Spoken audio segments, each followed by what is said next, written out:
আমি আজকে একটু আগে ভাগে আসছিলাম, ভাবছিলাম আজকে মন খুলে কথা বলবো। গোবিন্দগঞ্জের ওসি অনেক ডিস্টার্ব করেছে গত 2-3 বছর, মাহফিল করতে দেয় নাই, আরো কিছু গুন্ডা পান্ডা ছিল। তো ভাবলাম নতুন বাংলাদেশে নতুন স্বাধীনতা পেয়েছি আমরা, আজকে মন খুলে কথা হবে। আমি একটু আগে ভাগেই আসলাম, আসার পরে আমি তো বন্দী হয়ে গেলাম। রাত বাজে 11:05, বক্তব্য উঠেছে আমাকে। এখন কেমন লাগে বলেন তো? আপনারা ভাববেন হুজুর লেট করে আসছে। আমি সোয়া 8টায় আসছি। কয়টার সময় আসছি? সোয়া 8টায়। উঠাইছে কখন? এখানে যারা 8টা-9টা থেকে বসছেন, সামনে যারা বসছেন আপনারা কয়টায় বসবেন? কয়টায় বসছেন এখানে বলেন তো? হ্যাঁ, ওরে বাপরে বাপ, এতক্ষণ যে পেশাব আটকায় রাখছেন, এটাই তো চ্যালেঞ্জের ব্যাপার। একটু পরে কারো বিড়ির টান মারবে, কারো পানের টান মারবে, একটু পরে বিড়ির টান, পানের টান, পেশাবের টান মারবে। ওই দিক থেকে একজন উঠবে, ওই দিক থেকে আরেকজন উঠবে, ওই দিক থেকে 3জন উঠবে। পিছন থেকে কমিটির একজন এসে বলবে, হুজুর গরম করি দেন, মানুষ তো উঠে যাচ্ছে। ঠিক আছে কিনা? একটা সুন্দর মাহফিল নষ্ট হয়ে যায় দক্ষ ব্যবস্থাপনা, দক্ষ ম্যানেজমেন্টের অভাবে।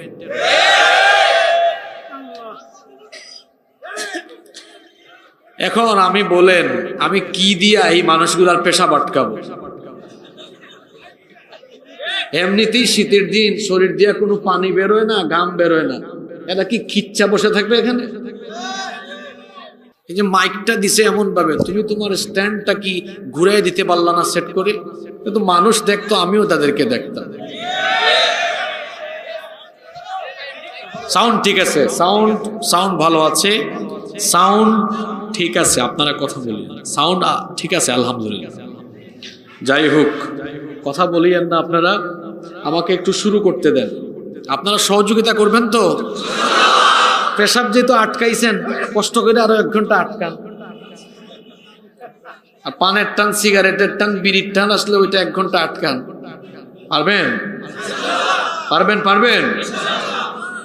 আমি আজকে একটু আগে ভাগে আসছিলাম, ভাবছিলাম আজকে মন খুলে কথা বলবো। গোবিন্দগঞ্জের ওসি অনেক ডিস্টার্ব করেছে গত 2-3 বছর, মাহফিল করতে দেয় নাই, আরো কিছু গুন্ডা পান্ডা ছিল। তো ভাবলাম নতুন বাংলাদেশে নতুন স্বাধীনতা পেয়েছি আমরা, আজকে মন খুলে কথা হবে। আমি একটু আগে ভাগেই আসলাম, আসার পরে আমি তো বন্দী হয়ে গেলাম। জি না, কথাটা কেন বললাম, আপনারা শ্রোতারাও কম না। স্টেজ থেকে উঠটা মনে করেন হুজুর মনে আরো 2-3টা মাইরা আসছে, বলে 11টা বাজছে কেন? আমরা বাংলাদেশে হুজুররা এত বিপদে আছি, আমরা আস্তে হাঁটলে পাবলিক মনে করে এই হুজুর আজকে বেশি খাইছে, বেশি দ্রুত হাঁটলে বলে বুঝছি হুজুরের আজকে দাওয়াত বেশি আছে। এটাও ঠিক, আগেরটাও ঠিক। আমরা তো চিপায় পড়ে গেলাম, বললেও অসুবিধা, না বললেও অসুবিধা, খাইলেও অসুবিধা, না খাইলেও অসুবিধা, মাঝখান দিয়া লোক কিছুই জানে না কোন দিকে কি হয়ে গেল। যাই হোক, আল্লাহ আমাদের সবাইকে মাফ করে দেন, আল্লাহ সবাইকে কবুল করে নেন। বাংলাদেশের ঐতিহ্যবাহী গাইবান্ধা জেলার, গাই কি বান্ধা রাখছেন আর ছাড়বেন না, গাইবান্ধা জেলার গোবিন্দগঞ্জ উপজেলায় অবস্থিত বাগদা আল কোরআন হাফিজিয়া এতিমখানা মাদ্রাসার উদ্যোগে আয়োজিত আজকের এই ঐতিহাসিক তাফসীরুল কোরআন মাহফিলের মুহতারাম শ্রদ্ধাভাজন সভাপতি, বিশিষ্ট আলেমে দ্বীন, কাঁঠালবাড়ি মুস্তাফিয়া কামিল মাদ্রাসার হুজুর কি প্রিন্সিপাল না? হ্যাঁ, সম্মানিত প্রিন্সিপাল, অসংখ্য আলেমের উস্তাজ, আমাদের শ্রদ্ধাভাজন জনাব মাওলানা মুহাম্মদ আব্দুল ওয়াহাব, আতালাল্লাহু উমরাহু ওয়া বারাকাল্লাহু ফি হায়াতিহি। আমরা সবাই বলি আমিন। আজকের মাহফিলের সম্মানিত সহসভাপতি জনাব আলহাজ মোহাম্মদ আব্দুল মান্নান তালুকদার, আল্লাহ তাআলা ওনাকে দ্বীনের জন্য, কোরআনের জন্য কবুল করেন বলে আমিন। প্রধান অতিথি গাইবান্ধা ৪ সংসদীয় আসনের সাবেক সংসদ সদস্য জনাব মোহাম্মদ শামীম কায়সার লিংকন, খুব সুন্দর কোরআন সুন্নাহর আলোকে বক্তব্য রেখেছেন। আল্লাহ তাকে এই জাতির খেদমতের জন্য কবুল করে নেন। বিশেষ অতিথি জনাব মোহাম্মদ ইসমাইল হোসেন সওদাগর। আর পোস্টারে যা আছে সবার নাম পড়তে গেলে আরো 3 দিন লাগবে। আমি জমা করে দোয়া করছি আল্লাহ সবাইকে দ্বীনের জন্য কবুল করেন। আমার আগে বক্তব্য রেখেছেন মাওলানা মাতলুবুর রহমান সিদ্দিকী সাহেব, হাইয়াহুল্লাহ ওয়া আতালাল্লাহু উমরাহ ওয়া বারাকাল্লাহু ফি হায়াতিহি। আমরা বলি আমিন। উপস্থিত হযরত উলামায়ে কেরাম, প্রিয় গোবিন্দগঞ্জ গাইবান্ধাবাসী, আপনারা সবাই কেমন আছেন? আমাকেও আপনারা জিজ্ঞেস করলেন। আলহামদুলিল্লাহ, আলহামদুলিল্লাহ, আল্লাহ আমাকেও ভালো রেখেছেন। আমাদের সবাইকে সুস্থতার সাথে বাঁচিয়ে রেখে আজকের এই সুন্দর, বরকতময়, নান্দনিক এবং জান্নাতি এই আয়োজনে আমাদেরকে শামিল হওয়ার তৌফিক যিনি দান করেছেন, গলার আওয়াজ বড় করে সবাই বলেন তো তিনি কে? সেই মহান রবের জন্য হৃদয়ের সবটুকু ভালোবাসা, আবেগ, অনুভূতিকে উজাড় করে দিয়ে খুশি মনে প্রাণবন্ত আওয়াজে উচ্চ কণ্ঠে কালিমাতুশ শুকর আদায় করে আমরা বলছি আলহামদুলিল্লাহ। নতুন বাংলাদেশে নতুন পরিবেশ আমরা পেয়েছি, এজন্য যুবকেরা সবচেয়ে বেশি অবদান রেখেছে। আমার দেশের যুবক তরুণ এরা ইসলামকে ভালোবাসে, দেশকে ভালোবাসে বলে দেশ বিরোধী, ইসলাম বিরোধী চক্রকে তারা এই দেশ থেকে হটিয়ে দিয়েছে। আল্লাহ এই যুবকদেরকে কবুল করেন। আজকের মাহফিলে যুবক আর যুবক, এই যুবকদের গণজোয়ার যদি ইসলামের পক্ষে তৈরি হয়ে যায়, এই বাংলাদেশে আরেকটি বিপ্লবের মাধ্যমে এই দেশে কোরআনের রাজ কায়েম হয়ে যাবে, তাতে কোনো সন্দেহ নয়। আল্লাহ গাইবান্ধার গোবিন্দগঞ্জের যুবকদেরকে কবুল করেন। আপনারা আমাকে সহযোগিতা করবেন তো নাকি ওইটা দূর মারবেন? আমারে ফালায়া থুইয়া যাইয়েন না, আমারে সহ নিয়ে যাইয়েন। আমরা মোনাজাত করে উঠব ইনশাআল্লাহ, কারণ এই গাইবান্ধায় এটি আমার এই বছরের রাতের বেলার শেষ মাহফিল। এজন্য আমি মন খুলে কিছু কথা আজকে বলে যাব ইনশাআল্লাহ। মোনাজাত পর্যন্ত ধৈর্য ধরে বলার এবং শোনার তৌফিক আল্লাহ আমাদেরকে দেন, হেদায়েতের নিয়তে শোনার তৌফিক দেন, বলে আমিন। এই পৃথিবীতে আমাদেরকে যিনি পাঠিয়েছেন, বীর পুরুষের মতো পুরুষোচিত কণ্ঠে জবাব দিয়ে বলেন তিনি কে? সে আল্লাহ আমাদেরকে সৃষ্টি করেই তার দায়িত্ব শেষ করেননি।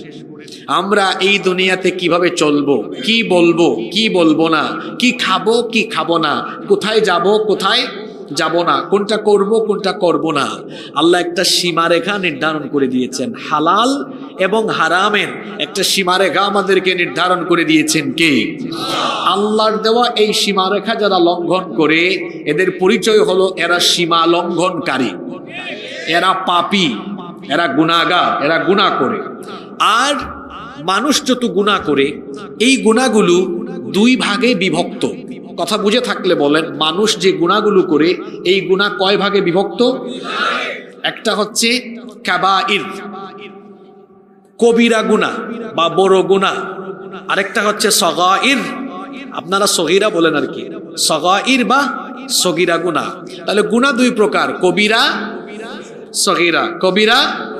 কবিরা গুনাহ কি? কবিরা গুনাহ হচ্ছে এমন গুনাহ যে গুনার শাস্তি হলো জাহান্নাম, যে গুনার শাস্তি হলো জাহান্নাম। এবং কবিরা গুনাহ এমন গুনাহ যেই গুনার শাস্তি জাহান্নাম তো আছে, আবার দুনিয়াতেও এই কবিরা গুনাহের দণ্ডবিধি আছে। যেমন চুরি প্রমাণিত হলে ইসলামের বিধান হলো তার ডান হাত কেটে দাও। মদ্যপান করেছে 80টি বেত লাগাও। তারপরে জেনা করেছে, বেবিচার করেছে, অবিবাহিত হলে তাকে 100 বেত্রাঘাত করো, 1 বছরের জন্য দেশান্তরীণ করো, নির্বাসনে পাঠাও। আর বিবাহিত হলে অবস্থা খারাপ, পাথর নিক্ষেপ করে তাকে হত্যা করো। অনেকে ভাবতে পারেন হুজুর এ তো দেখি বড় বর্বর আইন, নাউযুবিল্লাহি মিন যালিক। আমার দেশের কিছু সুশীল বা চুচিল যেটা আপনারা বলেন, এরা ইসলামের আইনকে বর্বর আইন বলে, আর তাদের বানানো আইনকে তারা খুব সভ্য আইন মনে করে। অথচ তাদের বানানো আইন দিয়ে তারা দিন দিন চোর ডাকাত কমাতে পারছে না, বরং চুরি আর ডাকাতি দিন যত যাচ্ছে তত বেড়েই চলেছে। আল্লাহ যে আইন দিয়েছেন, এই আইন দিয়ে চুরি ডাকাতি ফৌজদারি দেওয়ানি সমস্ত বিধিবিধানের দণ্ডবিধি যদি কার্যকর করা হয়, তাহলে সমাজ থেকে দেশ থেকে সকল অন্যায় অপকর্ম বন্ধ হয়ে যাবে। তাহলে কবিরা গুনাহ, এটার শাস্তি জাহান্নাম। আবার এই কবিরা গুনাহ হলো এমন গুনাহ যেটার শাস্তি দুনিয়ায়ও আছে। আবার কবিরা গুনাহ এমন গুনাহ যে গুনাহে লিপ্ত হলে আল্লাহ তার উপরে খুব রাগ করেন। কবিরা গুনাহ হলো এমন গুনাহ যেই গুনাহে লিপ্ত হলে আল্লাহ, নবী, ফেরেশতা ওই ব্যক্তির উপরে লানত দেন। কবিরা গুনাহ এমন গুনাহ যে গুনাহে লিপ্ত হলে মানুষ ঈমানের গণ্ডি থেকে বের হয়ে যায়। তাহলে বোঝা গেল কবিরা গুনাহ অত্যন্ত মারাত্মক গুনাহ। যেই গুনাহের শাস্তি, কেউ যদি কবিরা গুনাহে লিপ্ত হয়ে তওবা না করে মরে, তার জন্য আরেক প্রকার গুনাহ আছে, সগীরা, ওইটাও গুনাহ। দুইটাই গুনাহ, গুনাহ তো গুনাহই, কিন্তু সগীরা গুনাহটা হলো এমন, সগীরা গুনাহে লিপ্ত হলে ওই ব্যক্তি মাপ পাবে। কিরকম? সগীরা গুনাহে লিপ্ত ব্যক্তি সে যদি কবিরা গুনাহ থেকে বেঁচে থাকতে পারে, তাহলে নেক আমলের মাধ্যমে আল্লাহ তার সগীরা গুনাহ মাফ করে দিবে। আরো আসতে বলেন সুবহানাল্লাহ। এটা কি আমার বানানো কথা? কোরআনে কারীমের 4 নম্বর সূরা সূরাতুন নিসা এর 31 নম্বর আয়াতে রব্বুল আলামিন বলছেন, ইন তাজতানিবু কাবাইরা মা তুনহাউনা আনহু নুকাফির আনকুম সাইয়্যাতিকুম ওয়া নুদখিলকুম মুদখালান কারীমা। আল্লাহ তাআলা বলছেন, যদি তোমরা কবিরা গুনাহ থেকে নিজেদেরকে সেফ রাখো, বিরত রাখো, তাহলে আল্লাহ তাআলা তোমাদের যে সগীরা গুনাহগুলো আছে, এই সগীরা গুনাহগুলোকে তিনি মাফ করে দিবেন এবং তোমাদেরকে সম্মানজনক জায়গা অর্থাৎ জান্নাতের মেহমান বানিয়ে দিবেন। তাহলে বোঝা গেল কবিরা গুনাহ থেকে বেঁচে থাকলে, সগীরা গুনাহ যদি কেউ ভুলবশত করেও ফেলে, তাকে মাফ করে দেন কে? তবে সগীরা গুনাহ মাফ হওয়ার শর্ত হলো, এটা এমনি এমনি মাফ হয় না। সগীরা গুনাহ মাফ হয় নেক আমল দিয়ে। কি দিয়ে? মাথায় ঢোকে না, আসেন কয়েকটা উদাহরণ দিই। যেমন আমরা যখন ওযু করি, আল্লাহর নবী বলেছেন, যখন কোনো ব্যক্তি ওযু করে, ওযুর অঙ্গগুলো যখন সে ধৌত করে, তখন তার প্রত্যেকটি অঙ্গ থেকে যখন পানি ঝরে, ওযুর পানি ঝরে পড়ার সাথে সাথে তার সগীরা গুনাহগুলো ঝরে পড়ে। সুবহানাল্লাহ। বান্দা যখন কুলি করে মুখের সগীরা গুনাহ মাফ হয়ে যায়। বান্দা যখন মুখমণ্ডল ধৌত করে, মুখের গুনাহ, চোখের গুনাহ মাফ হয়ে যায়। হাত যখন ধৌত করে, হাতের সগীরা গুনাহগুলো মাফ হয়ে যায়। পা যখন ধৌত করে, পা দ্বারা সংগঠিত সগীরা গুনাহ মাফ হয়ে যায়।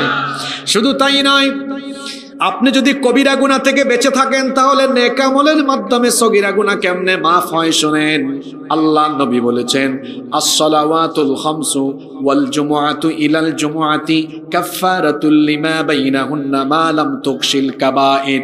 আল্লাহর নবী বলেছেন, যে ব্যক্তি প্রত্যেক দিন 5 ওয়াক্ত নামাজ যথাযথ আদায় করবে, এই রকম করে যদি এক জুমা থেকে নিয়ে পরবর্তী জুমা পর্যন্ত পুরো সপ্তাহ সে যদি সকল ফরজ নামাজগুলো সুন্দরভাবে আদায় করে, তাহলে এই পরবর্তী জুমা পর্যন্ত যত সগীরা গুনাহ করেছে, আল্লাহ নেক আমলের কারণে তার মাঝখানে সংগঠিত সকল সগীরা গুনাহগুলো মাফ করে দিবে।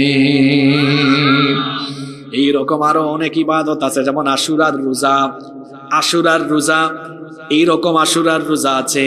তারপরে ওই যে আরাফা দিবসের রোজা আছে, এগুলোর কারণে সগীরা গুনাহ মাফ করে দেন কে? এমন কি যে ব্যক্তি ঘর থেকে বের হয়ে মসজিদে যায়, প্রতিটা পদক্ষেপে পদক্ষেপে সওয়াবের পাশাপাশি তার সগীরা গুনাহগুলো যিনি মাফ করে দেন তিনি কে? আরো জুড়ে বলেন তিনি কে? আরো অনেক আমলের কথা আমি বলতে পারবো, লম্বা সময় লাগবে। যেমন নবীর উপরে যে ব্যক্তি দুরূদ পাঠ করবে, আল্লাহর নবী বলেছেন আমার উপর দুরূদ পড়লে 3টা লাভ। জুড়ে বলেন কয়টা লাভ? মান সাল্লা আলাইয়া সালাতান ওয়াহিদাতান সাল্লাল্লাহু আলাইহি 10 সালাওয়াত। যে ব্যক্তি নবীর উপরে একবার দুরূদ পড়ে আল্লাহ ওই ব্যক্তির উপরে 10 বার রহমত নাজিল করেন। সুবহানাল্লাহ। এখানে শেষ নয়, 2 নম্বরে ফজিলত হলো ওয়া হুত্তাত আনহু 10 খাতিআত। একবার যে ব্যক্তি দুরূদ পড়বে আল্লাহ তার আমলনামা থেকে 10টি সগীরা গুনাহকে মাফ করে দেন। এখানে শেষ নয়, ওয়া রুফিআত লাহু 10 দারাজাত। আল্লাহ ওই ব্যক্তির 10টি মর্যাদা বৃদ্ধি করে দেন। সুবহানাল্লাহ।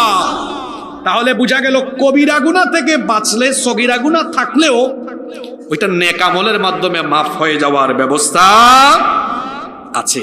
তাহলে মারাত্মক গুনাহ হলো কবিরা গুনাহ। জোরে বলতে হবে, মারাত্মক গুনাহ হলো এই গুনাহের শাস্তি। কেউ যদি কবিরা গুনাহে লিপ্ত থেকে কবিরা গুনাহ করতে করতে করতে করতে মরে, ও জান্নাতের গন্ধও পাবে। এর জন্য জাহান্নাম নির্ধারিত করে দিয়েছেন কে? তাহলে বোঝা গেল কবিরা গুনাহ বড় মারাত্মক গুনাহ। আসেন তো কিছু কবিরা গুনাহ নিয়ে আলোচনা করে দেখি এগুলা থেকে আমরা বেঁচে আছি না এগুলার সাথে আমাদের সম্পর্ক আছে। যদি সম্পর্ক থাকে দায়িত্ব কি হবে? তওবা করে বাড়ি যাব, ওই গুনার সাথে আর কখনো লিপ্ত হব। কবিরা গুনাহের সংখ্যা অনেক। এ ব্যাপারে ইসলামী বিশেষজ্ঞদের ইখতিলাফ আছে। আমি সেখান থেকে খুব কমন 10টি কবিরা গুনার কথা বলবো, যে 10টি কবিরা গুনাহে আমাদের সমাজের অসংখ্য মানুষ লিপ্ত আছে। এই 10টা পয়েন্ট বলা শেষ পর্যন্ত আমাকে কি আপনারা আজকে সময় দিবেন? কারা কারা দিবেন না হাত তুলেন। মাশাআল্লাহ, আল্লাহ কবুল করেন। যাদের কাছে মোবাইল আছে নোট করে রেখে দিবেন। নাম্বার 1 কিন্তু শুরু হচ্ছে। 1 নাম্বার, আউয়ালান, কবিরা গুনাহের মধ্যে সবচেয়ে বড় গুনাহ হলো আকবারুল কাবাইরি আশিরকু বিল্লাহ। কবিরা গুনার মধ্যে সবচাইতে বড় গুনাহ হলো, সবাই জুড়ে বলেন, আবার বলেন, সবাই বলেন, হোয়াট ইজ শিরক? শিরক কি? আপনারা অনেকে শরিকানা বিজনেস করেন না? সে আমার শরিক, সে আমার পার্টনার। শিরক মানে হচ্ছে আল্লাহ তাআলার একত্ববাদে, তার নাম বা গুণাবলীতে, তার ইবাদতে বা তার কর্তৃত্বে, তার ক্ষমতায় অন্য কাউকে সমকক্ষ হিসাবে সাব্যস্ত করা, আল্লাহর সাথে শিরক করা। এই শিরকে যারা লিপ্ত আছে, যারা শিরক করে, এদের ভয়াবহ পরিণাম 3টা। জোরে বলেন তো কয়টা?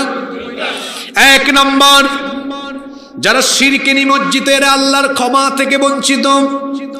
কোরআনুল কারীমের 4 নম্বর সূরা সূরাতুন নিসা এর 48 নম্বর আয়াতে রব্বুল আলামিন বলছেন, ইন্নাল্লাহা লা ইয়াগফিরু আন ইউশরাকা বিহি ওয়া ইয়াগফিরু মা দুনা যালিকা লিমান ইয়াশা ওয়া মান ইউশরিক বিল্লাহি ফাকাদ ইফতারা ইসমান আযীমা।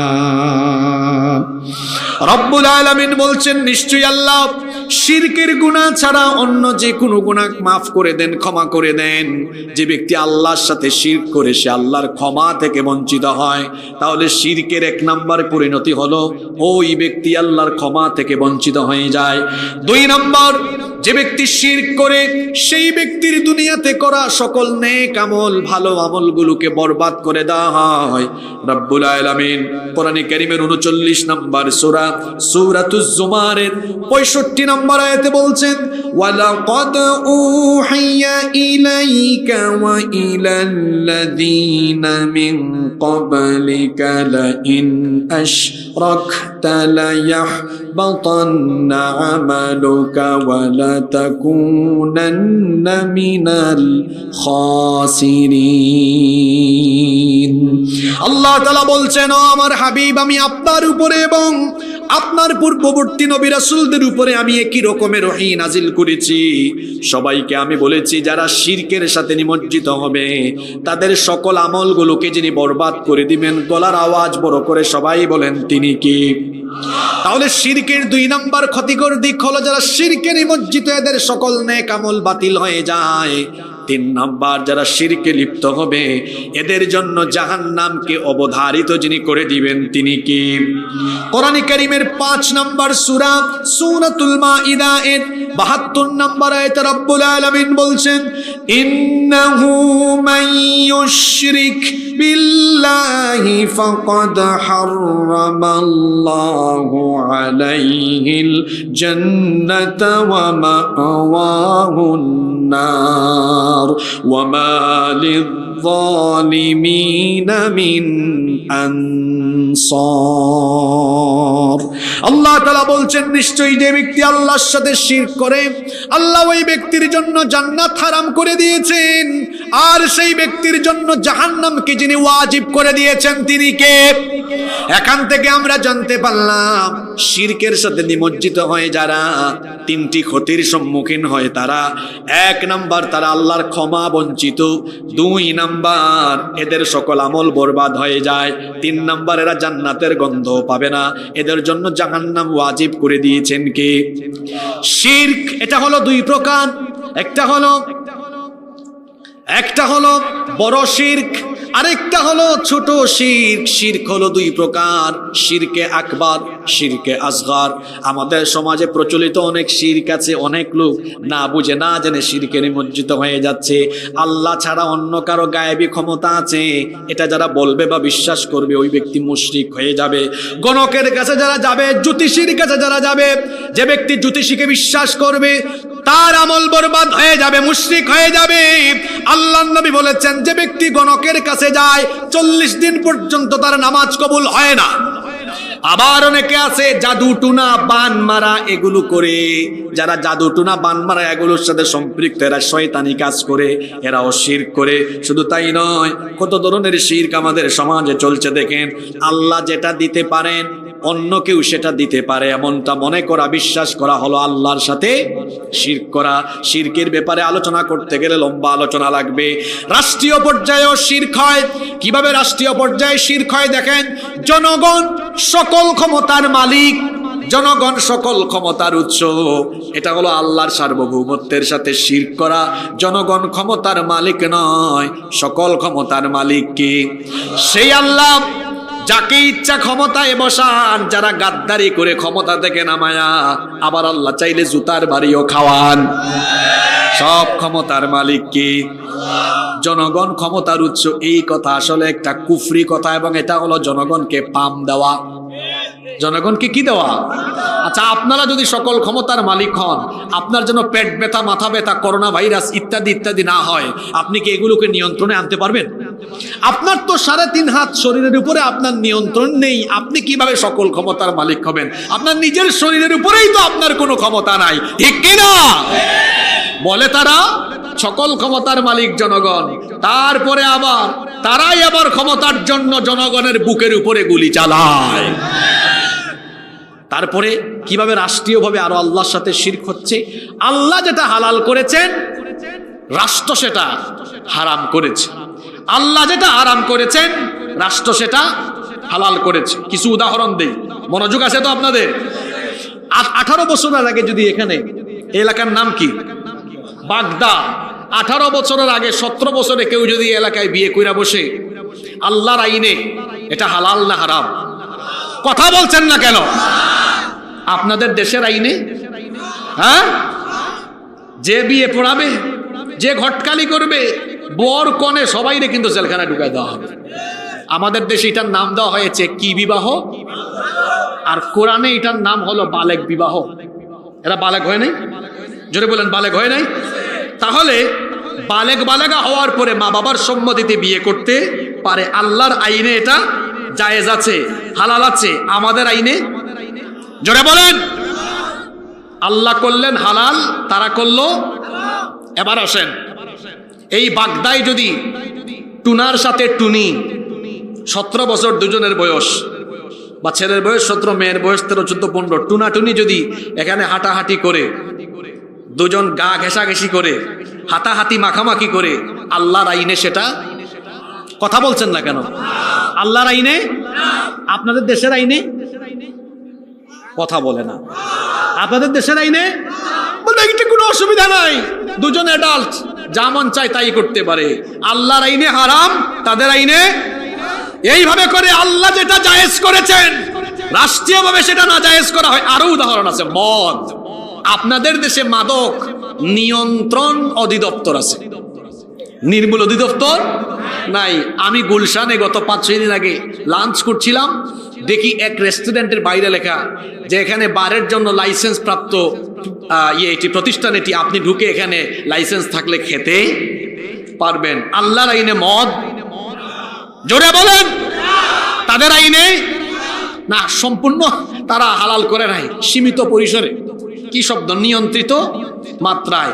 এমনি ভাবে আল্লাহ যেটা হালাল করেছেন রাষ্ট্র যদি হারাম বানায়, আল্লাহ যেটা হারাম করেছেন রাষ্ট্র যদি সেটা হারাম বানায়, এটা হলো রাষ্ট্রীয় পর্যায়ে আল্লাহর সাথে শিরক করা। এই শিরক তো আমার দেশে নাই। কথা বলেন, এই শিরক তো আমার দেশে নাই। এই কবিরা গুনায় সাধারণ মানুষও লিপ্ত, অনেক রাষ্ট্রের শাসকরাও লিপ্ত। এই কবিরা গুনার শাস্তি কি? কথা বলেন না কেন? মানব রচিত মতবাদ আল্লাহর আইনের বিপরীতে প্রতিষ্ঠা করা, এটাও আল্লাহর সাথে শিরক করা।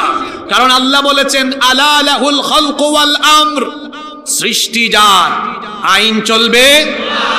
জমিন হলো আল্লাহ, এটা আরদুল্লাহ, আল্লাহর জমিন। আমাদের পরিচয় কি? আমরা ইবাদুল্লাহ। আমরা হলাম, এই দুষ্ট ছেলে, দুষ্টামি করবা না, চুপ মেরে বসে থাকো, বলে তোমার জেলখানায় ঢুকানো হবে। কমিটির জেল আছে এখানে একটা, ফাজিল ছেলে। আমরা হলাম আল্লাহর বান্দা, ইবাদুল্লাহ। আর এই জমিনটা কার? আরদুল্লাহ। এখানে চলবে দ্বীনুল্লাহ, আল্লাহর দ্বীন। জমিন যার, আইনও চলবে তার। এই যে বাংলাদেশ, জুলাই আগস্টের পরে আমরা নতুন বাংলাদেশের স্লোগান দিচ্ছি, উই ওয়ান্ট জাস্টিস। এটা মানুষের তৈরি করা, সংস্কার করা সংবিধান দিয়ে মানুষের ভাগ্যের পরিবর্তন হবে না। মানুষের ভাগ্যের পরিবর্তন যদি আমরা পেতে চাই, তাহলে এই দেশে আল কোরআনের শাসন বাস্তবায়নের কোনো বিকল্প নয়। কোরআনের শাসন বাস্তবায়নে, কোরআনের রাজ কায়েমে কাজ করতে, ঐক্যবদ্ধভাবে এই আন্দোলনে কাজ করতে কারা কারা রাজি আছেন? দুহাত তুলে আল্লাহরে দেখান।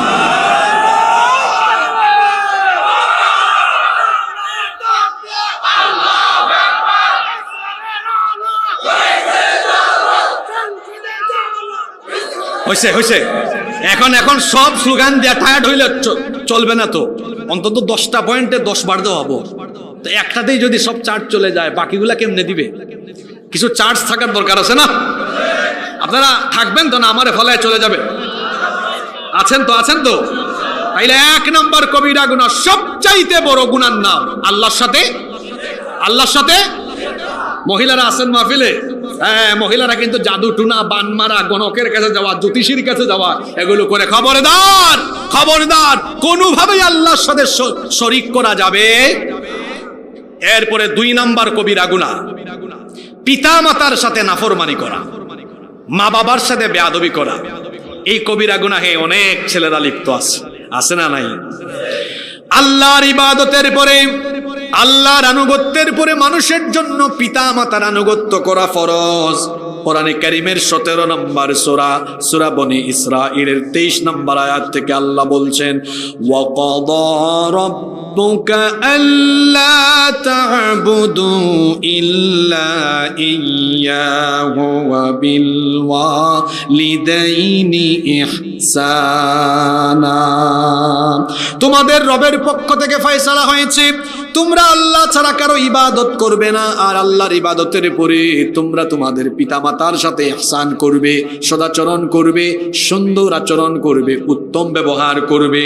ইম্মা ইয়াবলুগান্না عندك الكبر أحدهما أو كلاهما فلا تقل لهما أف ولا تنهرهما وقل لهما قولا كريما তোমাদের মা বাবা দুইজন অথবা তাদের কোনো একজন যদি বার্ধক্য বয়সে চলে যায়, বুড়া হয়ে গেলে অনেক কথাই তোমাকে বলতে পারে, কিন্তু তুমি কখনো বিরক্ত হয়ে ফালা তাকুল লাহুমা উফ উফ উফ শব্দ পর্যন্ত বিরক্ত হয়ে বলো না। কত ডেঞ্জারাস কথা। কলিজার টুকরা যুবক তরুণ ছাত্র ভাইয়ারা, আপনাদের পায়ে ধরে বলে যাই, খবরদার, নামাজ, রোজা, জীবনের সকল ভালো কাজ এক মুহূর্তেই বালুর মতো শেষ হয়ে যাবে, উড়ে যাবে, যদি একবার শুধু মা বাবার উপর বিরক্ত হয়ে বলেন উফ। সব আমল বরবাদ করে দিবেন কে? আরো জোরে বলেন কে? খবরদার, সাবধান, সতর্ক হন। মা বাবাকে যদি বিরক্ত হয়ে একবার খালি মুখের ভেতর থেকে উফ বের করতে পারেন, জান্নাতের গন্ধও আর পাবেন না। পিতামাতা বড় সেনসিটিভ জায়গা। যে সন্তান মা বাবার উপরে বিরক্ত হয়ে একবার শুধু বলবে উফ, শেষ, জান্নাত শেষ, তার ইসলামী আন্দোলন, তার জিহাদ, তার সবকিছু শেষ, তার জন্য জাহান্নাম অবধারিত করে দিবেন কে? আমরা আল্লাহকে প্রশ্ন করলাম, আল্লাহ, আমি আমার বাপের সাথে, আমি আমার মায়ের সাথে কেমনে কথা বলবো, আমাকে শিখিয়ে দেন। আল্লাহ বলছেন, শোন, তোর পিতা মাতার সাথে তুই কেমনে কথা বলবি। ওয়াকুল লাহুমা কওলান কারীমা, সম্মানের ভাষায়, ভদ্র ভাষায়, বিনয়ের ভাষায় মা বাবার সাথে কথা বলতে হবে। হুকুমটা কার?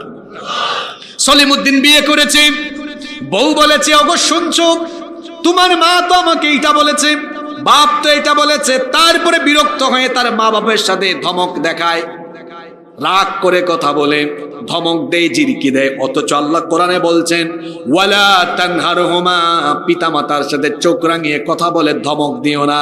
একটা ধমক মারবেন, জাহান্নামে ঢুকায় দিবেন কে? আসতে বলবেন না, জোরে বলেন কে? একটা ধমক দিবেন তো জান্নাত শেষ। অনেকে হয়তো মনে মনে এখন ভাবছে, হুজুর আমি তো অপরাধী হয়ে গেলাম, আমার মাকে ধমক দিয়েছি, বাবাকে ধমক দিয়ে ফেলেছি।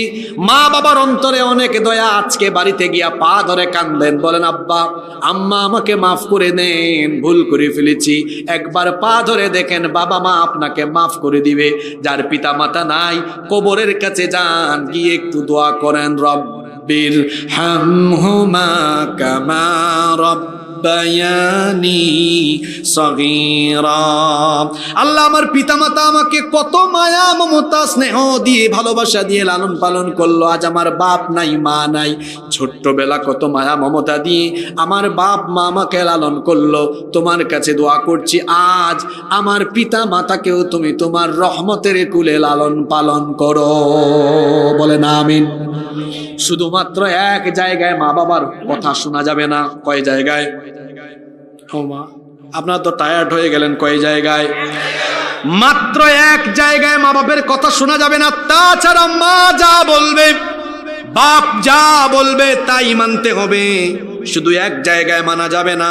জোরে বলেন কোন জায়গায়? কয় জায়গায়? আরো জোরে বলেন কয় জায়গায়? এখন কোন জায়গা আল্লাহ সেটাও বলে দিলেন। وَإِنْ جَاهَدَاكَ عَلَىٰ أَن تُشْرِكَ بِي مَا لَيْسَ لَكَ بِهِ عِلْمٌ فَلَا تُطِعْهُمَا। তোমার মা বাবা যদি তোমাকে আল্লাহর সাথে নাফরমানি করতে, শিরক করতে, আল্লাহর আইন মানতে বাধা দেয়, ওই একটা জায়গায় শুধু মানা যাবে না। তবে আইন, মা বাবার কথা না মানলো আল্লাহ আবার সতর্ক করে দিলেন, মা বাবা যদি আল্লাহর বিরুদ্ধে দাঁড়াতেও কথা বলে, শুধুমাত্র ওইটা মানবা না, তবে বেয়াদবি করতে পারবা। কি করতে হবে? যদি তোমার মা বাপ কাফির হয়, মা বাপ যদি জালিম হয়, মা বাপ যদি কাফির হয়, আল্লাহ বলছেন ওয়াসাহিবহুমা ফিদ দুনিয়া মারুফা। মা বাবা যদি কাফির হয়, জালিম হয়, বেঈমান হয়, খারাপ হয়, তাও দুনিয়ায় তাদের সাথে ভালো আচরণ করো। আল্লাহু আকবার। কি যুবক ভাইরা কি বুঝলেন? মাঝে মাঝে অভিযোগ করে আমাদের কাছে এসে, হুজুর আমার মা এটা করে, বাপ এটা করে। এক সাহাবী রাসূলের কাছে এসেছেন, আবু হুরায়রা রাদিয়াল্লাহু আনহু, সবচাইতে বেশি হাদিস যিনি বর্ণনা করেছেন। একদিন কেঁদে কেঁদে এসেছেন, শুনতেছেন আপনারা? রাসূল বললেন, তুমি কাঁদো কেন? বললেন, আমার মা আমাকে মেরেছে, গালি দিয়েছে। কেন?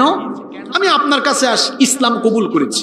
তাহলে মা যে বকা দেয়, মা বকা দিচ্ছে, এটা কি আল্লাহর পথে না আল্লাহর বিরুদ্ধে গিয়ে? জোরে বলেন না কেন?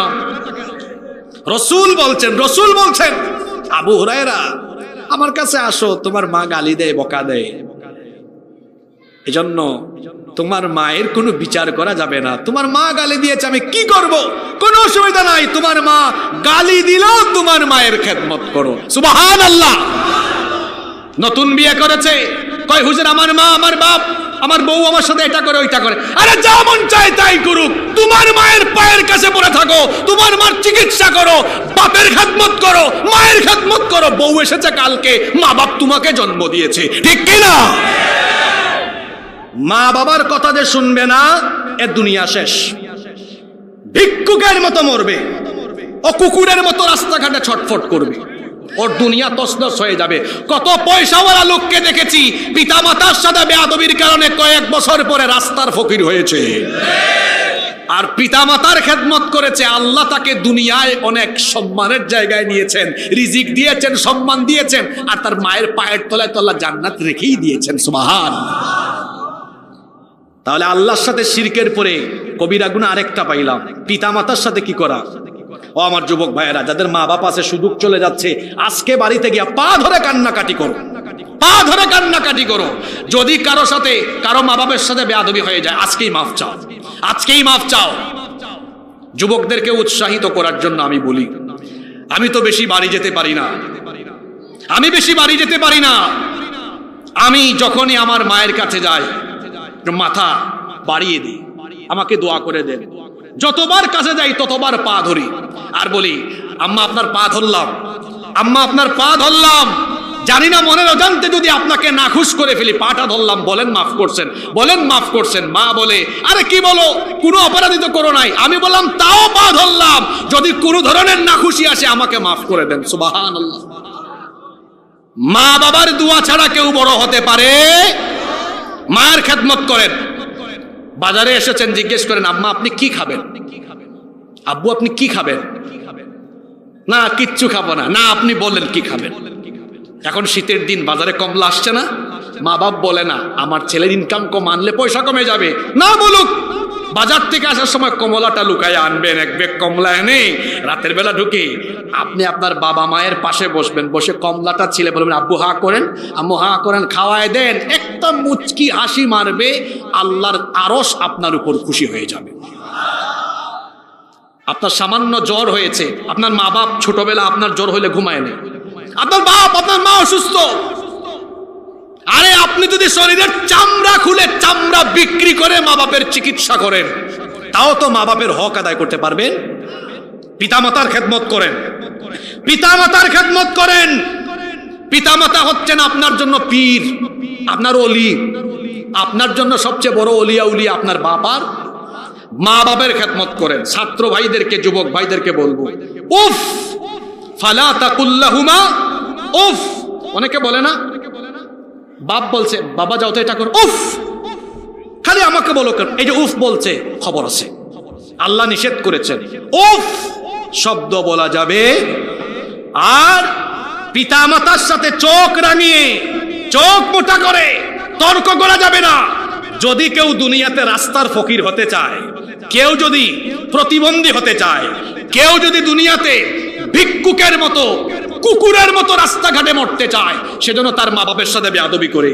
আর কেউ যদি দুনিয়াতে সম্মান চায়, রিজিক চায়, ইজ্জত চায়, সেজন্য তার মা বাপের পায়ের কাছে পড়ে থাকে। পিতামাতার সাথে কোনো বেয়াদবি করা যাবে। আপনার বাপ রাতের বেলা ঘুমাইতে পারে না, আপনার মনে আছে ছোটবেলায় আপনার একটু কান্না হইলে বাপ মা উঠে গেছে দুইজন, বাবারে তুমি কাঁদো কেন? কুলে নিয়ে কত হাঁটাহাঁটি করেছে। আপনার বাবা যে ঘুমাইতে পারে না, রাতের বেলা গিয়া বলেন না কেন, আব্বু আপনার পিঠ টিপে দেই, মাথাটা মাসাজ করে দেই, আপনার পাটা টিপে দেই, আপনি একটু ঘুমান। কয়দিন নিজের মা বাপের হাত টিপে পা টিপে ঘুম পাড়িয়েছেন বলেন? আপনার মা বাপ তো ছোটবেলায় আপনাকে ঘুম পাড়িয়েছেন। মা বাপকে মাঝে মাঝে গিয়ে বলবেন, আব্বু আপনি ঘুমান, আপনার মাথাটা একটু টিপে দেই, মাথাটা মাসাজ করে দেই। বাপ ঘুমাতে ঘুমাতে ঘুমাতে ঘুমাতে মনে মনে দোয়া করবে, আল্লাহ আমার ছেলেটা আমাকে এত শান্তি দিয়েছে, এত সুখ দিয়েছে, আমার ছেলেটাকে দুনিয়ায় তুমি সব শান্তি দিয়ে দাও। বলবে কি বলবে না? বলবে কি বলবে না?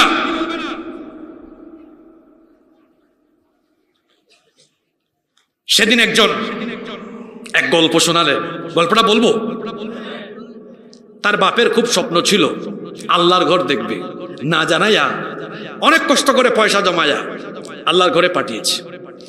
বাপ ওখানে ওমরা করেই ফোন দিয়ে বলেছে, তুমি তো আমাকে কি দেখাইছো, আমার কলিজা ঠান্ডা করে দিয়েছো, আল্লাহ তোমার কলিজাও ঠান্ডা করে দিক। আল্লাহু আকবার, আল্লাহু আকবার। আমার কলিজার টুকরা যুবক ভাইয়েরা, মা বাবার খেদমত করতে হবে। মা বাবার সাথে বেয়াদবি করা এটা সগীরা গুনাহ না কবিরা গুনাহ?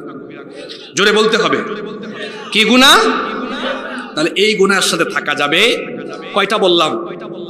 কয়টা বললাম? আপনারা কি কষ্ট পাচ্ছেন? আপনাদেরকে যদি আমি 12টা 10-এ ছুটি দেই, থাকবেন সবাই? থাকবেন? কষ্ট হবে না তো? একটু ধৈর্য ধরে। নাম্বার 3 নাম্বার, ফরজ নামাজ তরক করা, ফরজ নামাজ ছেড়ে দেওয়া, এটাও অন্যতম একটি কবিরা গুনাহ। শুধু কবিরা গুনাহ নয়, এটা আল্লাহর সাথে কুফর এর নামান্তর। আমাদের তো নামাজ কাজা হয় না, আমাদের তো নামাজ কাজা হয় না। এই রোগের রোগী এখানে নাই তো? জোরে বলেন। রব্বুল আলামিন সূরাতুল মারইয়ামের 59 নম্বর আয়াতে কি বলছেন শুনেন, ফাখালাফা মিন বাদিহিম খালফুন আদাউস সালাতা ওয়াত্তাবাউশ শাহাওয়াতি ফাসাউফা ইয়ালকাউনা গায়্যান ইল্লা মান তাবা ওয়া আমানা ওয়া আমিলা সালিহান ফাউলাইকা ইয়াদখুলুনাল জান্নাতা ওয়া লা ইউযলামুনা শাইআ।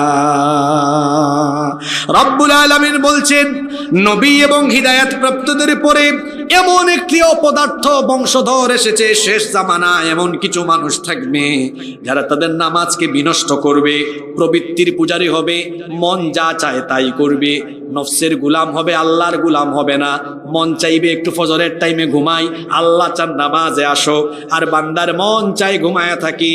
এরকম প্রবৃত্তির পূজারী, মনোবৃত্তির পূজারী হবে। আল্লাহ বলছেন, এইরকম করে যারা ফরজ নামাজ ছাড়বে তাদের জন্য জাহান্নামের শাস্তি যিনি অবধারিত করে দিয়েছেন তিনি কে? আমাদের পরিচিত সূরা মাউনে আল্লাহ বলেছেন, ফাওয়াইলুল লিল মুসাল্লিনা আল্লাযীনা হুম আন সালাতিহিম সাহুন। ধ্বংস নামাজীদের জন্য। ধ্বংস কাদের জন্য? এখন নামাজিরা কি ধ্বংস হয় না জান্নাতি হয়? কথা বলেন না কেন? নামাজিরা তো জান্নাতি হয়, তারা ধ্বংস হয় না। তাহলে আল্লাহ তো এখানে বললেন নামাজিদের জন্য ধ্বংস। আসলে পরের আয়াতে ব্যাখ্যা দেওয়া হয়েছে কোন নামাজিরা ধ্বংস। আল্লাহ বললেন, আল্লাযীনা হুম আন সালাতিহিম সাহুন, যারা তাদের নামাজের ব্যাপারে গাফলতি করে, উদাসীনতা প্রদর্শন করে, নামাজের ব্যাপারে অবহেলা প্রদর্শন করে, তাদের জন্য, ওই মুসল্লিদের জন্য ধ্বংস। গাফেল মুসল্লি আমাদের সমাজে কম বেশ আছে না নাই? আর এই গাফেল মুসল্লি হলো 5 প্রকার। জুড়ে বলেন কয় প্রকার? দেখেন তো আপনাদের এলাকায় এই গাফেল মুসল্লি পাওয়া যায় কিনা, কমন পড়ে কিনা। 1 নাম্বার হলো শুধু সপ্তাহে একদিন জুমার দিনে 1 ওয়াক্ত আসে, বাকি 34 ওয়াক্ত গাফেল থাকে। এই রকম গাফেল সাপ্তাহিক নামাজি আমাদের গোবিন্দগঞ্জে নাই। 2 নাম্বার মাসিক নামাজি, সারা বছর নামাজে নাই, শুধু রমজান মাসের নামাজি। এই রকম নামাজি আমাদের বাগদা এলাকায় নাই। 3 নাম্বার হলো শুধুমাত্র বার্ষিক নামাজি, বছরে 2 ঈদেরকে দেখা যায়। এই রকম বছরে 2 ঈদের নামাজি আমাদের গাইবান্ধায় নাই। 4 নাম্বার হলো সিজনাল, সিজনে সিজনে যেমন শবে বরাতে দেখা যায়, তারপর লাইলাতুল কদরে দেখা যায়, এই রকম সিজনাল নামাজি আমাদের উত্তরবঙ্গে নাই। 5 নাম্বার হলো এমন মতলববাজ, একটু বক্তৃতা দেওয়ার জন্য কোনো জানাজা মিস দেয় না, জানাজার নামাজি। এই রকম মতলববাজ নামাজিও আছে না নাই? তাইলে এই রকম গাফেল নামাজি পাইলাম কয় প্রকার? আরো জুড়ে বলেন। এদের জন্য ধ্বংস, এদের জন্য জাহান্নাম।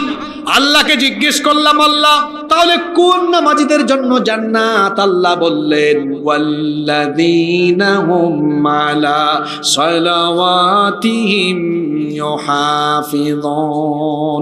সূরা মুমিনুনে আল্লাহ বললেন, যারা সব নামাজ অর্থাৎ 5 ওয়াক্ত নামাজ যথাযথ সময়ে আদায় করে, তাদের জন্য আমি আল্লাহ জান্নাতুল ফেরদাউস রেখে দিয়েছি।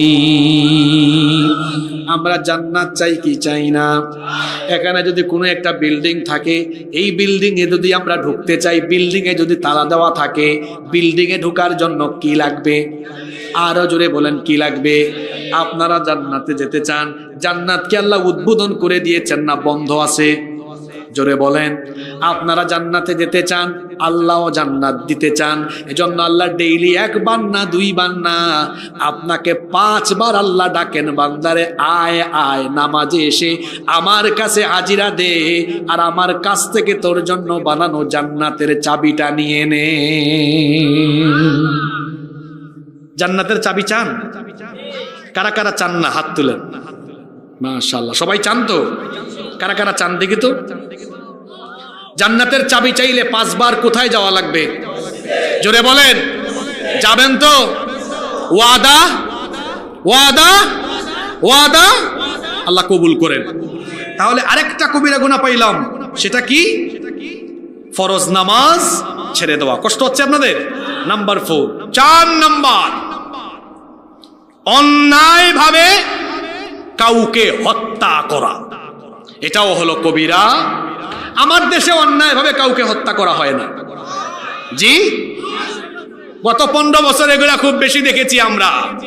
এই কোরআনের ময়দানে, যিনি কোরআনের ময়দানটাকে অলংকৃত করেছেন, সাজিয়েছেন, মানুষের হৃদয়ের স্পন্দন, কোরআনের পাখি আল্লামা দেলোয়ার হোসেন সাঈদী এই নিরপরাধ মানুষকে যুদ্ধাপরাধের মিথ্যা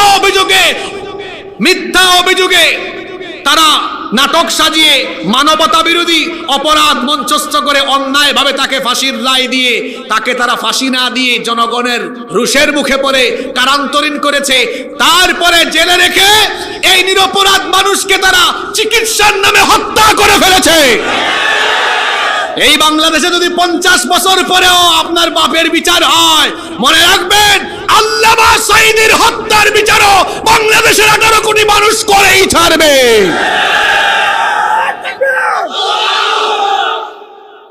নিরপরাধ মানুষকে অপরাধী বানিয়ে হত্যা করা, এটা কি গুনাহ? কথা বলছেন না কেন? কি গুনাহ? মানুষ হত্যা করা এখন এটা খুব সহজ হয়ে গিয়েছে।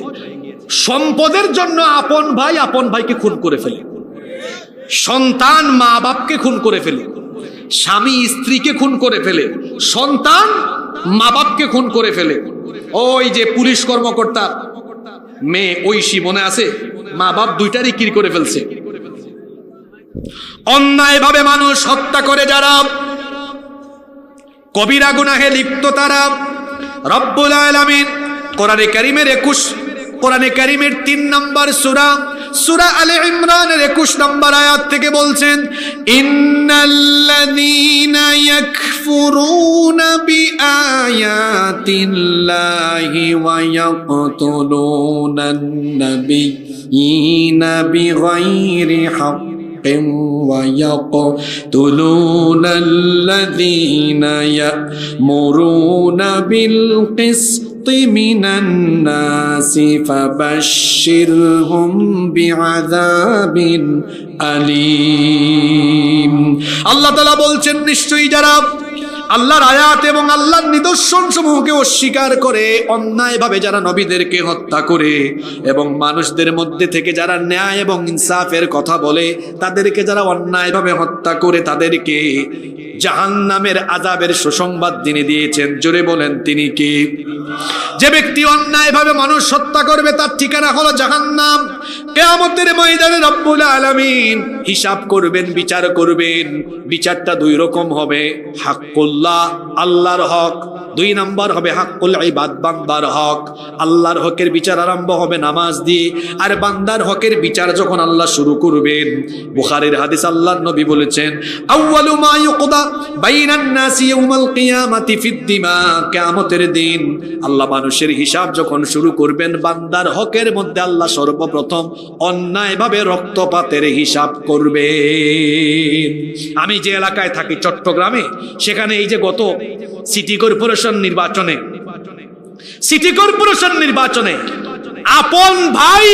আপন ভাইকে নির্বাচনের দিন মেরে ফেলেছে। কি আছে না এরকম কথা বলেন, আছে না? বাড়ি ঘর নিয়ে, সম্পদ নিয়ে ভাই ভাইয়ের উপর হাত তুলে ভাই ভাইকে মেরে ফেলে, ভাই ভাইয়ের রক্ত জড়ায়, বোন ভাইয়ের উপরে, ভাই বোনের উপরে, এমনকি দেখা যায় চাচা ভাতিজার উপরে, ভাতিজা চাচার গায়ে হাত তুলে কেউ কাউকে খুনও করে ফেলে। আছে না নাই? মানুষের জীবনের কোনো মূল্য নাই। আহারে, কি একটা সমাজে বাস করি আমরা! খুনাখুনি, মারামারি, হানাহানি। আর গত 15 বছর যে ফেরাউনের দল ছিল, এদের কাছে তো মানুষের জীবনের কোনো মূল্যই ছিল না। আপনারা দেখেছেন, ছাত্ররা যখন রাস্তায় নেমেছে, পাখির মতো গুলি করে অন্যায়ভাবে তাদেরকে হত্যা করা হয়েছে। এই খুনি, এই হত্যাকারীদের বিচার বাংলাদেশের মাটিতে করতেই হবে। তাদেরকে ফাঁসির কাস্টে ঝুলিয়ে মারতে হবে। আয়না ঘর বানিয়েছে। কি ঘর বানিয়েছে? আপনারা কি মনে করতেছেন যে এটা এমন একটা ঘর, ডানে বামে সামনে পিছনে আয়না আর আয়না? না, এরকম কোনো আয়না নয়, বরং সেখানে কবরের মতো একটা ঘরে, আলো বাতাসহীন ঘরে ব্যারিস্টার আরমানকে, জেনারেল আজমিকে, ইলিয়াস আলীকে, ইসলামী আন্দোলনের শীর্ষ নেতৃবৃন্দকে, আলেম উলামাকে রেখে যারা নির্যাতন করে দেশ থেকে পালিয়েছে, সরকারকে আমরা বলবো ইন্টারপোলের মাধ্যমে বাংলাদেশে ফিরিয়ে এনে সবগুলোকে দৃষ্টান্তমূলক শাস্তি দিতে হবে। বিশ্বাসঘাতকতার কোনো ক্ষমা, বিশ্বাসঘাতকতার কোনো ক্ষমা। আপনারা বলবেন, হুজুর বিশ্বাসঘাতক হইল কেমন? যারা দেশের স্বাধীনতা ভিনদেশি প্রভুদের কাছে সুপর্দ করে দেয়, তারা কখনো দেশপ্রেমিক হতে পারে না। এরা গাদ্দার, এরা মুনাফিক, এরা বিশ্বাসঘাতক। এদের কোনো ক্ষমা হতে পারে? লাখেন স্লোগান এক লোকে মেরে দিয়ে। তাহলে 4 নাম্বার কবিরা গুনাহ, অন্যায়ভাবে মানুষ হত্যা। কষ্ট হচ্ছে নাকি আপনাদের? 5 নাম্বার, এটা তো কমন রোগ, এই রোগের রোগী অনেকে আছে। 5 নাম্বার কবিরা গুনাহ, জিনা, ব্যভিচার, পরকীয়ায় লিপ্ত হওয়া। এগুলো তো আমাদের গাইবান্ধায় নাই গো। জি, রব্বুল আলামিন বলছেন, ওয়ালা ইয়াজনুনা ওয়া মান ইয়াফআল যালিকা ইয়ালকা আসামা। আল্লাহ তাআলা বলছেন, খবরদার জিনা করো না। যে ব্যক্তি এরকম করবে সেই ব্যক্তি কঠিন শাস্তির সম্মুখীন হবে। ইউদাআফ লাহুল আযাবু ইয়াউমাল কিয়ামাহ, কিয়ামতের দিন তাকে দ্বিগুণ শাস্তি দেওয়া হবে। ওয়া ইয়াখলুদু ফীহি মুহানা, এমনকি তাদেরকে চিরস্থায়ীভাবে লাঞ্ছিত করে দেওয়া হবে। কোরআনে কারীমের 17 নম্বর সূরা বনী ইসরাঈলের 32 নম্বর আয়াতে আল্লাহ তাআলা বললেন, ওয়ালা তাকরাবুজ জিনা ইন্নাহু কানা ফাহিশাতান ওয়া সাআ সাবিলা। খবরদার জিনার নিকটবর্তী হয় না, কারণ তা অশ্লীল এবং নিকৃষ্ট আচরণ। জিনায় আজকে জিনার সাগরে যুবকদেরকে ডুবিয়ে দেওয়ার জন্য এই সমাজের শয়তানগুলো চেষ্টা করছে। দাজ্জালের অনুসারীরা, দাজ্জালের জন্ম কিন্তু হয়ে গিয়েছে, দাজ্জালের আত্মপ্রকাশ বাকি। আল্লাহর নবী বলেছেন দাজ্জাল আত্মপ্রকাশের আগে দাজ্জাল তার অনুসারীদের মাধ্যমে পর্দার আড়াল থেকে দাজ্জাল ফিতনা চালাবে। এখন দাজ্জালীয় ফিতনা চলছে, বিশেষ করে আমার যুবক ভাইদেরকে জিনা ব্যভিচারের সাগরে ডুবিয়ে দেওয়ার জন্য চরিত্র বিধ্বংসী বহু উপাদান এখন আছে না নাই? যুবকদেরকে জিনার সাগরে ডুবিয়ে দেওয়ার জন্য এত কিছুর দরকার নাই, শুধু এই জিনিসটা হইলেই হইছে।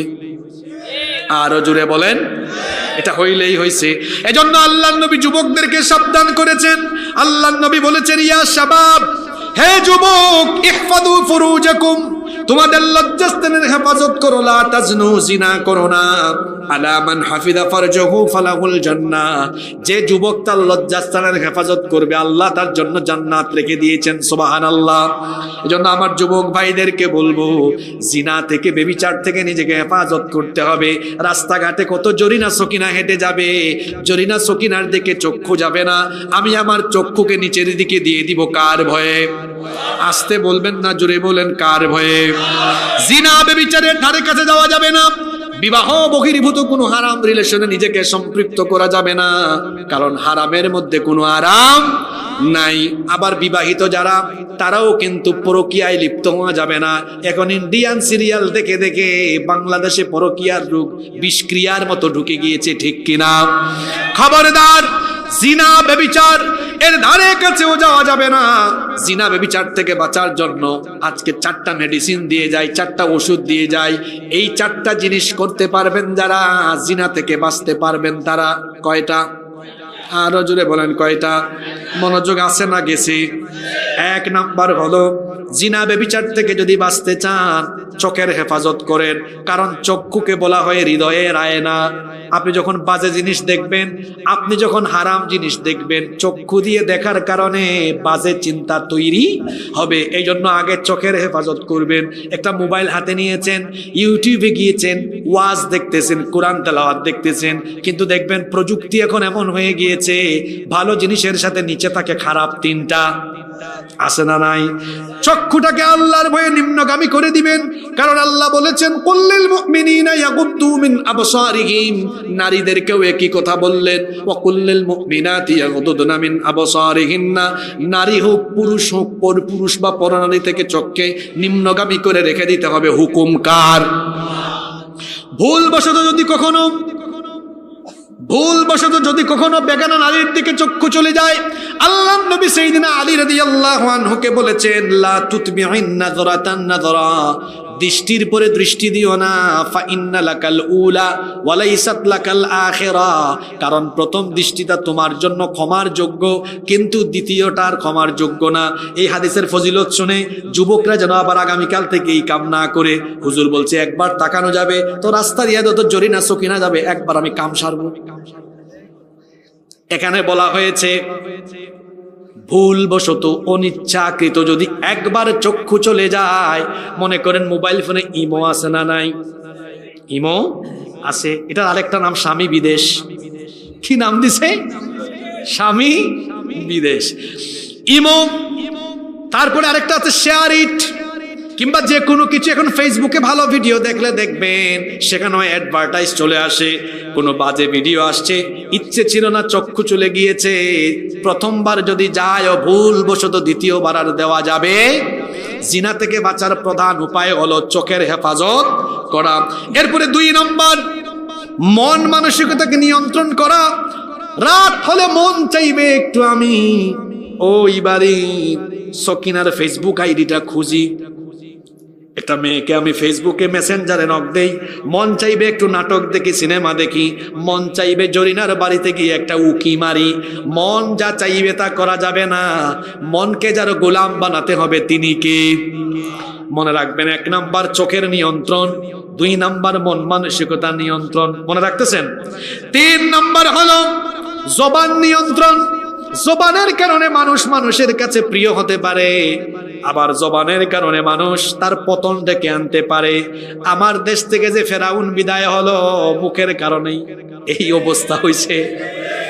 ছাত্রদেরকে, তরুণদেরকে, যুবকদেরকে রাজাকার গালি দিয়া কিন্তু এই ফেরাউন বিপদে পড়েছে। জবানের কারণে মানুষ মাঝে মাঝে বিপদ ডেকে আনে, আবার জবান দিয়ে মানুষের হৃদয়ে জায়গা করে নেওয়া যায়, যায় কি যায় না? জবান দিয়ে জিনাও করা যায়। জিনা থেকে বাঁচতে হলে জবানের নিয়ন্ত্রণ করতে হবে। চোখের জিনা, জবানের জিনা থেকে নিজেকে হেফাজত করতে হবে। 4 এবং সর্বশেষ হলো পদক্ষেপের নিয়ন্ত্রণ করতে হবে। মন চাইবে দেখি তো ওখানে গিয়ে একটু উঁকি মারি, মন চাইবে দেখি ওখানে যাই, জিনার উপাদান আছে। এই 4টা জিনিসের কথা বললাম, আবার স্মরণ করিয়ে দিই যুবক ভাইরা শুনেন। চোখের হেফাজত, 2 নাম্বার মনের হেফাজত, 3 নাম্বার জবানের হেফাজত, 4 নাম্বার পদক্ষেপের হেফাজত। এটা গুরুত্বপূর্ণ পয়েন্ট। আমি একটু সবক নিয়ে নেই। জিনা থেকে বাঁচতে হলে কয়টা কাজ করতে হবে? 1 নাম্বার কিসের হেফাজত? 2 নাম্বার কিসের হেফাজত? মনের হেফাজত। 3 নাম্বার মুখের হেফাজত। 4 নাম্বার হলো পদক্ষেপের হেফাজত। এই 4টি কাজ করলে পরে জিনা বেবিচার থেকে যিনি হেফাজত করবেন তিনি কে? আপনাদের মনে কষ্ট হয়ে যাচ্ছে বেশি? হ্যাঁ, কষ্ট হচ্ছে, কষ্ট হচ্ছে। আমি কি 12টা 10 পর্যন্ত চালাবো? হ্যাঁ, আপনারা সময় দিবেন নাকি উইটা দৌড় মারবেন? আমারে ফেলে কারা কারা চলে যাবেন? আর তো 5 মিনিট আছে, দেখি 12টা 5 হয়ে গেছে। তাইলে আমি আপনাদের থেকে যদি চেয়ে আরো বেশি না 10 মিনিট নিয়ে নিই, মানে 12টা 20, কষ্ট হবে? কষ্ট হবে? আমি কয়টা বলেছি?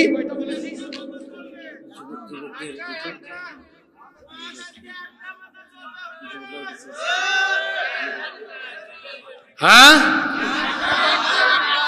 আজকে আটকাই রেখে দিছেন না?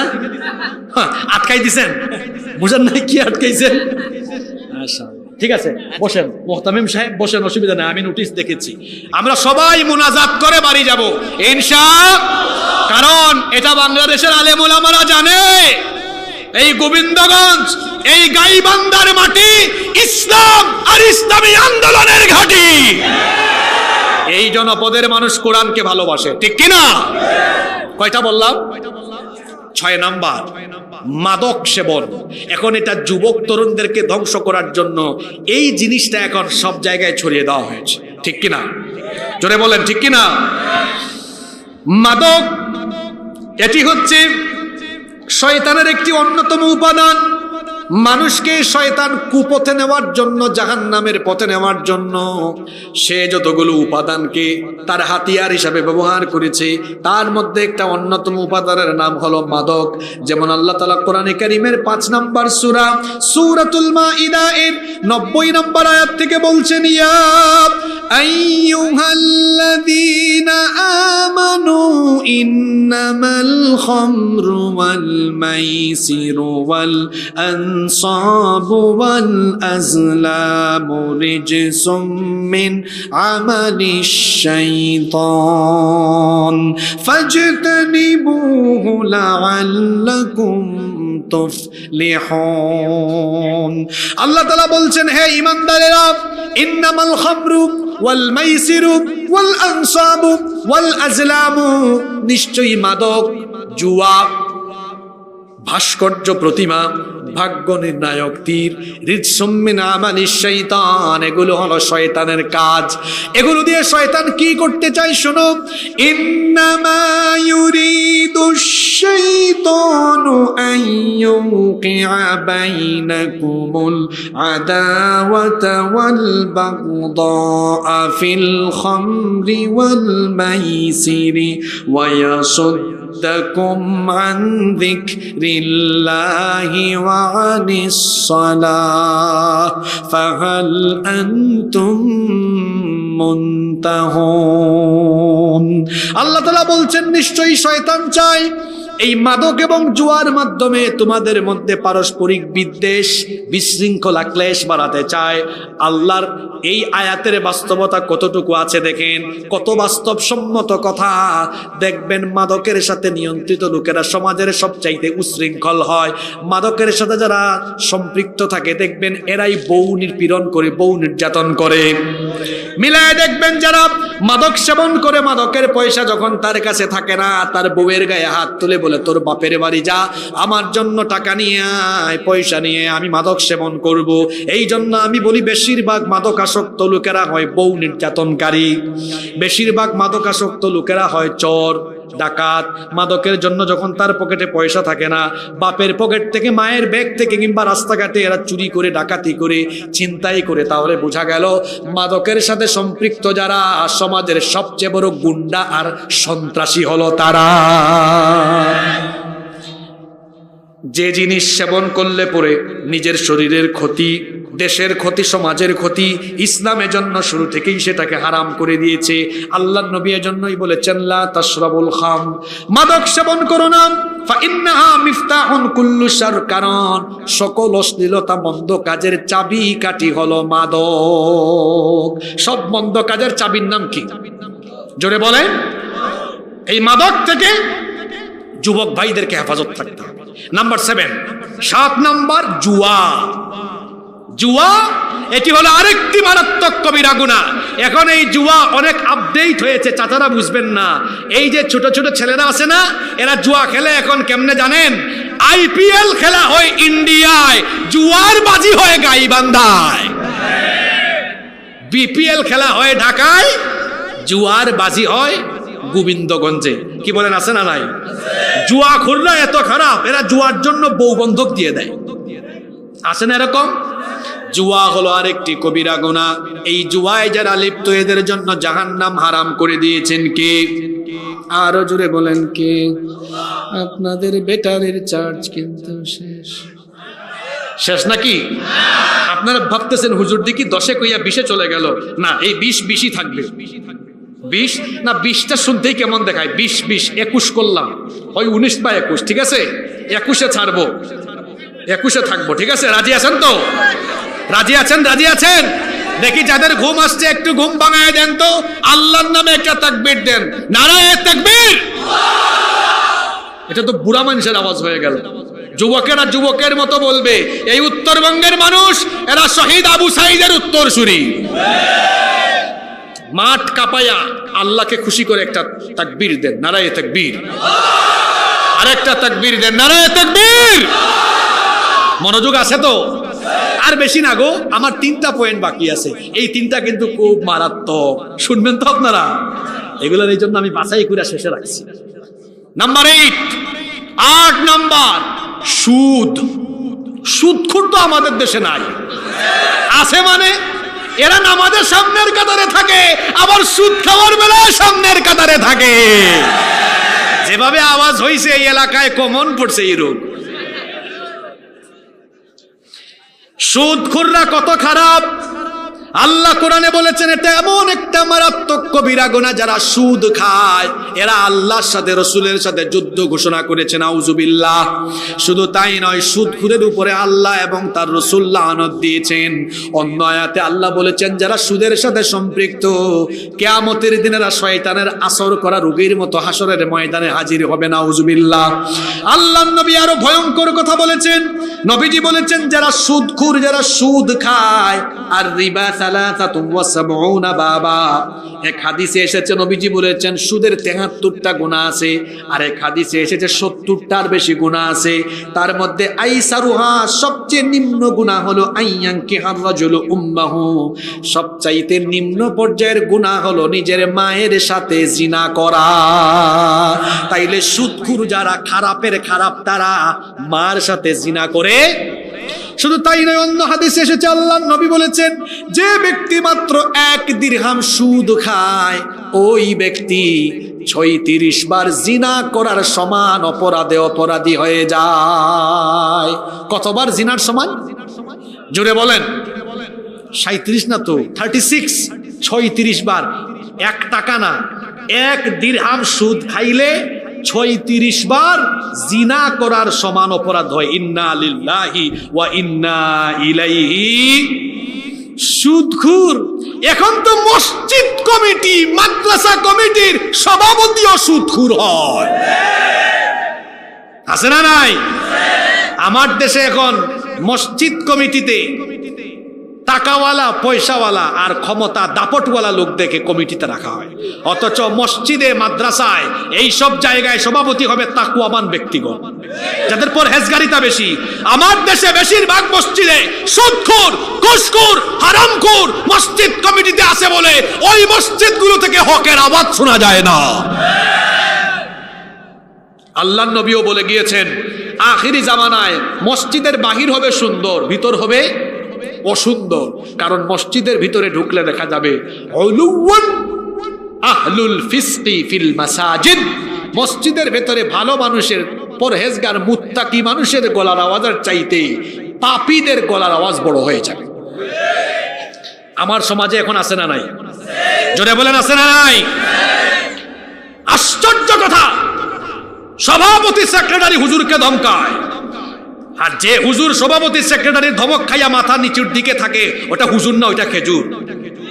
ওটা হুজুর না, ওইটা সভাপতি সেক্রেটারির কথায় হুজুর কেন মাথা নত করবে?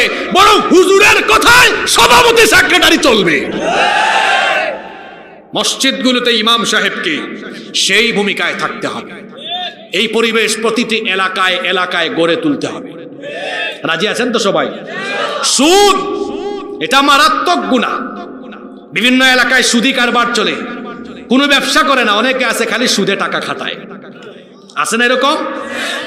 খবরদার, স্বর্ণ দিয়ে সুদে টাকা আনে, বিদেশ যাবে, জমি জায়গা জমির কাগজপত্র দলিলপত্র দিয়ে সুদে টাকা আনে। আছে না নাই? আল্লাহর নবী বলেছেন, সুদ যে দেয়, সুদ যে খায়, সুদের সাক্ষী যে হয়, এবং সুদের জন্য যারা লিখালিখি করে, এদের সবগুলোর উপরে লানত দিয়েছেন কে? জোরে বলেন কে? এই মারাত্মক গুনাহে লিপ্ত হবে যারা, জাহান্নামে যাবে। আল্লাহ আমাদেরকে বাঁচিয়ে রাখেন। নাম্বার 9 চলে আসছি, আর কষ্ট নিয়েন না। 9 নম্বর কবিরা গুনাহ, ঘুষ।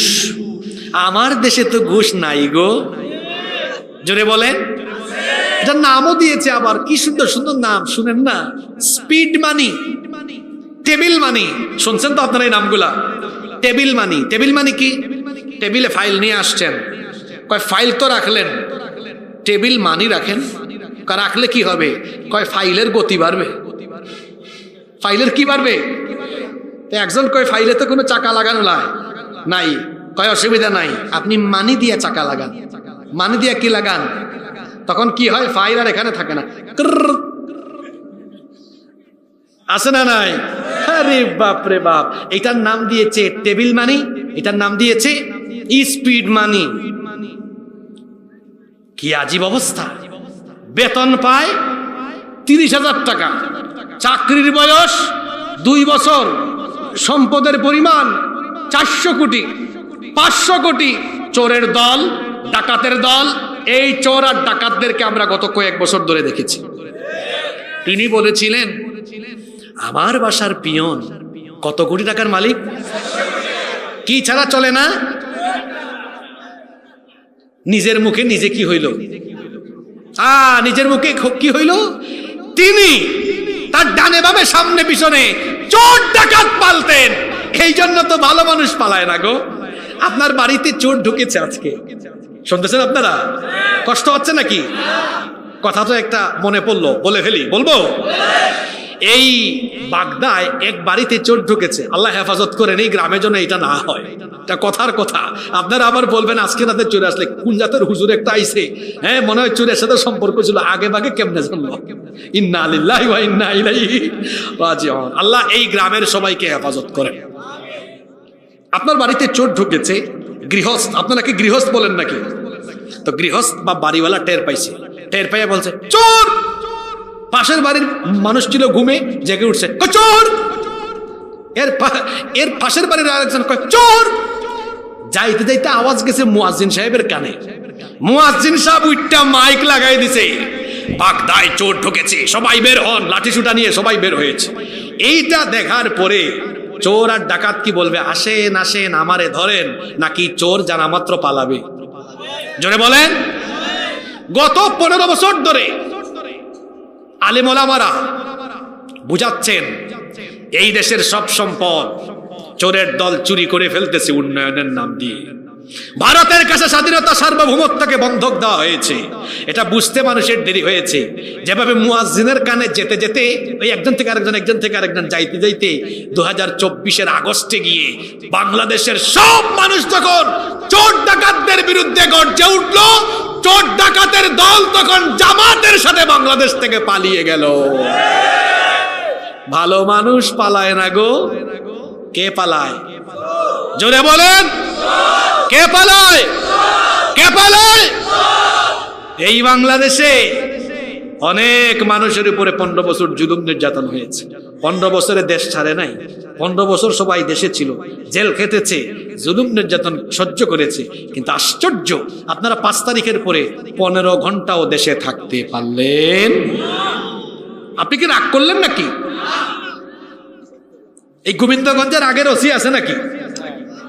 হ্যাঁ, এটাও পালাইছে নাকি? এই পলাশবাড়ি গাইবান্ধায় মাহফিল হতে গেলে কত কন্ডিশন তারা আরোপ করে দিত। আজ তারা কোথায়? যারা কোরআনের মাহফিল বন্ধ করেছে, আল্লাহ তাআলা তাদের স্বাধীনতা সার্বভৌমত্বকে বন্ধ করে দিয়েছে। কার শাস্তি? কার শাস্তি? খবরদার, ঘুষের সাথে সম্পর্ক রাখা যাবে। আল্লাহর নবী বলেছেন ঘুষ একটা মারাত্মক অপরাধ। লাআনা রাসূলুল্লাহ সাল্লাল্লাহু আলাইহি ওয়াসাল্লাম আর-রাশি ওয়াল মুরতাশি, যারা ঘুষ দেয় এবং ঘুষ নেয় উভয়ের উপরে লানত করেছেন মুহাম্মদ। আমরা বলি সাল্লাল্লাহু। আবার ঘুষখোরের আরেকটা পরিচয় হলো এরা হলো জালিম, কারণ এরা ঘুষ খেয়ে মানুষের উপর অর্থনৈতিক চাপ, মানসিক চাপ ক্রিয়েট করে। এই জন্য ঘুষখোরের আরেকটা পরিচয় হলো জালিম। আর যারা হারাম খায়, ঘুষ খায়, এরা তো হারামখোর। আল্লাহর নবী বলেছেন লা ইয়াদখুলুল জান্নাতা জাসাদুন গুযিয়া বিল হারাম, যারা হারাম খেয়ে হারাম শরীর গঠন করে, এই হারাম শরীর কখনো আল্লাহর জান্নাতে যেতে পারবে না।